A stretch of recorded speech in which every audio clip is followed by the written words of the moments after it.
Hello दोस्तों, नमस्कार।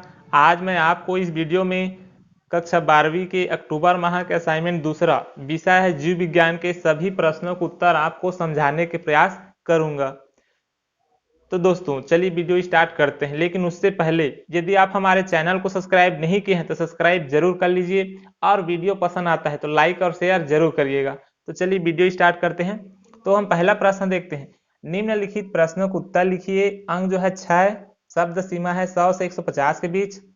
अ है यौन संचारित संक्रमण से बचाव कैसे कर सकते हैं। तो इसका उत्तर है पहला, किसी अनजान व्यक्ति या बहुत से व्यक्तियों के साथ यौन संबंध न रखें। दूसरा है मैथुन के समय हमेशा कंडोम का इस्तेमाल करें। तीसरा है संक्रमित व्यक्ति का रुधिर किसी अन्य व्यक्ति को न चढ़ाया जाए। तीसरा है पहले से उपयोग किए गए इंजेक्शन व सुइयों का प्रयोग न करें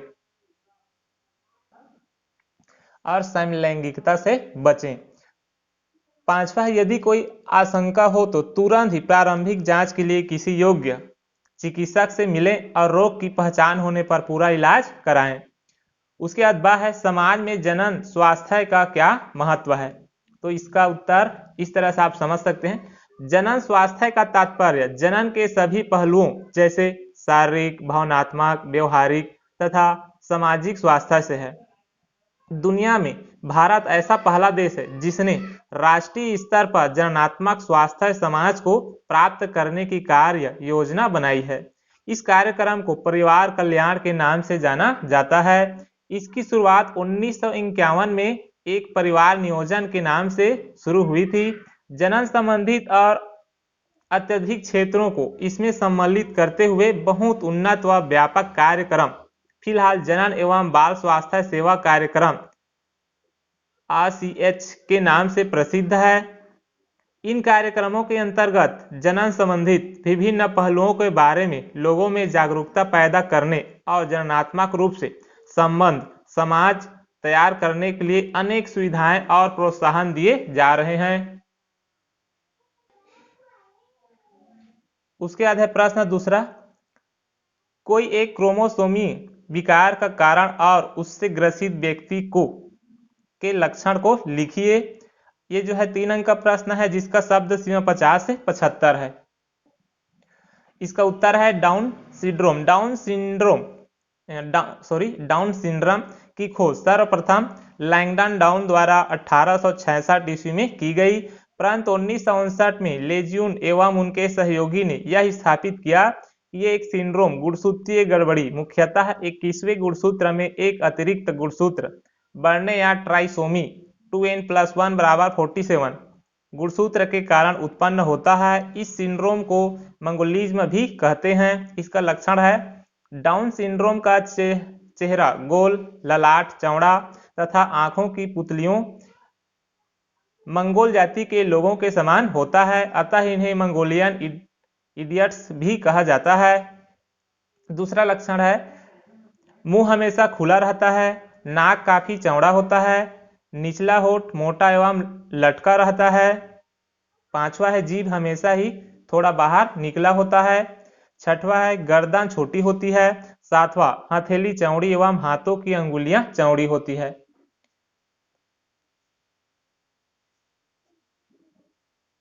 यह रोग असुगुणित के कारण होता है।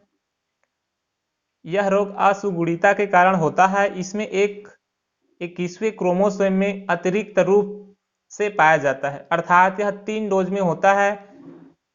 ऐसा नर अथवा मादा में से किसी एक गैमीट में 23 के बजाय 24 गुणसूत्रों की उपस्थिति के कारण होता है। जब यह गैमीट समान गुणसूत्रीय संख्या 23 वाले विपरीत गैमीट से संयुक्त होता है तो प्राप्त जाइगोट में 47 गुणसूत्र उपस्थित होते हैं। ऐसे जाइगोट में गुणसूत्रों की संख्या 46 न होकर 47 होती है, जिसमें गुणसूत्रों के 21 जोड़े में 3 गुणसूत्र एक अतिरिक्त गुणसूत्र पाया जाता है। नर में इसे 45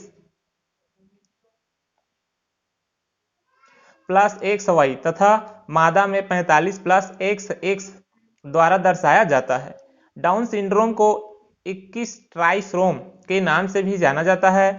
45 वर्ष से अधिक उम्र वाली मां द्वारा ऐसे संतान उत्पन्न होने की अधिक संभावना होती है। उसके बाद देखते हैं प्रश्न तीसरा, समयुग्मी और विषमयुग्मी में कोई 3 अंतर लिखिए। ये जो है 3 अंक का प्रश्न है। शब्द सीमा है 50 से 75। समयुग्मी और विषमयुग्मी जीवों में अंतर।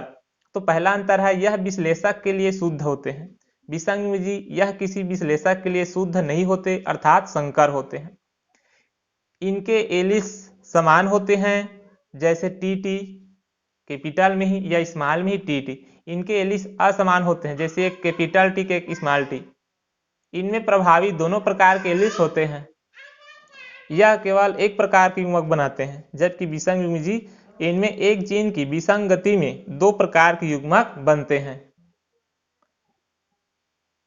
प्रश्न 4 है, निम्नलिखित तथ्यों को ध्यानपूर्वक पढ़िए और उत्तर लिखिए। अंक जो है 3 अंक का प्रश्न है। शब्द सीमा 50 से 75 है।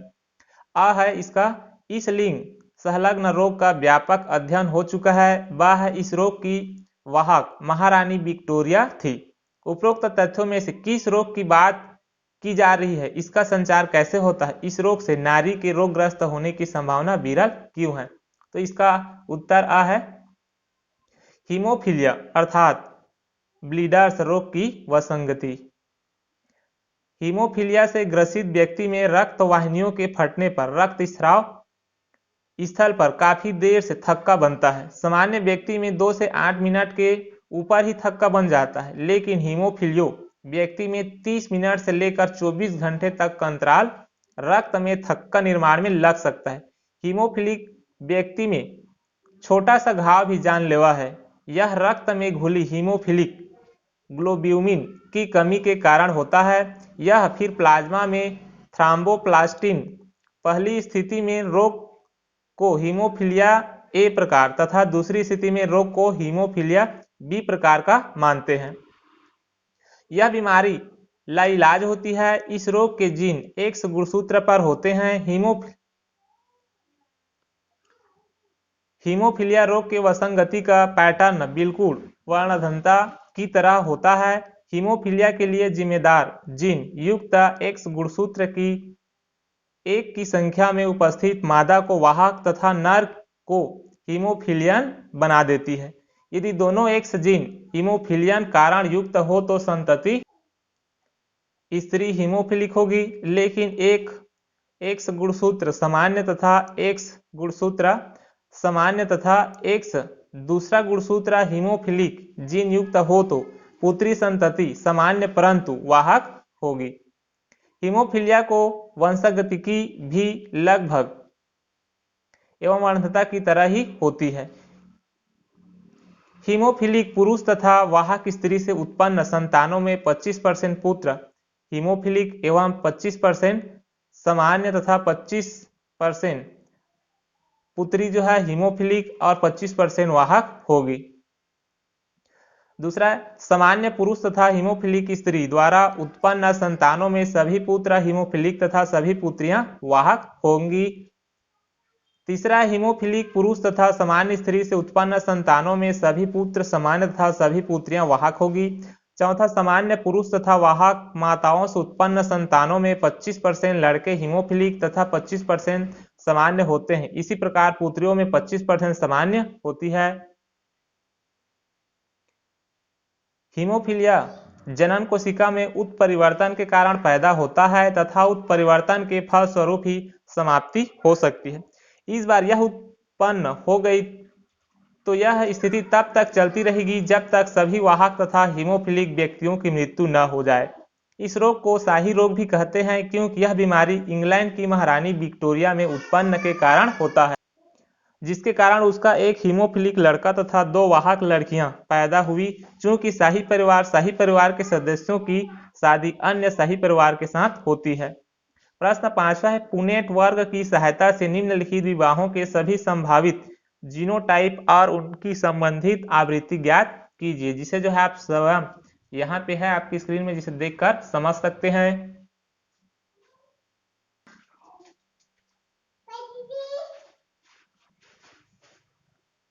तो दोस्तों यह वीडियो आपको कैसा लगा हमें कमेंट करके जरूर बताइए। पसंद आया तो लाइक और शेयर कीजिए।